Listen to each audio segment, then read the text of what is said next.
সুনামগঞ্জ সদর উপজেলার জয়নগর এলাকায় সুরমা নদী থেকে ভারতীয় 31টি গরু নৌযান সহ 2 জনকে আটক করেছে পুলিশ। সুনামগঞ্জ প্রতিনিধি শফিকুল বাড়ি জানান, ঘটনাটি ঘটেছে বুধবার বিকেল 4:30টার দিকে। এক গোপন সংবাদের ভিত্তিতে পুলিশ জানায়, নদীপথে অবৈধভাবে গরু পাচারের সময় সন্দেহজনক একটি স্টিল নৌকায় তল্লাশি চালানো হয়।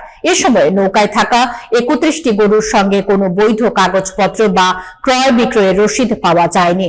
প্রাথমিকভাবে ধারণা করা হচ্ছে গরুগুলো প্রতিবেশী দেশ ভারত থেকে অবৈধভাবে আনা হয়েছে।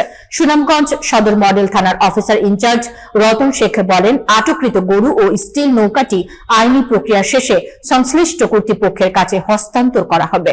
পাশাপাশি এই ঘটনার সঙ্গে জড়িত অন্যদের শনাক্তে তদন্ত অব্যাহত রয়েছে। নিরাপত্তা ও কাস্টমস সতর্কতার কারণে নদীপথে অবৈধ গরু পাচার রোধে পুলিশ নিয়মিত অভিযান চালাচ্ছে। এই ঘটনায় আটককৃত 2 জনের বিরুদ্ধে আইনগত ব্যবস্থা নেওয়া হবে।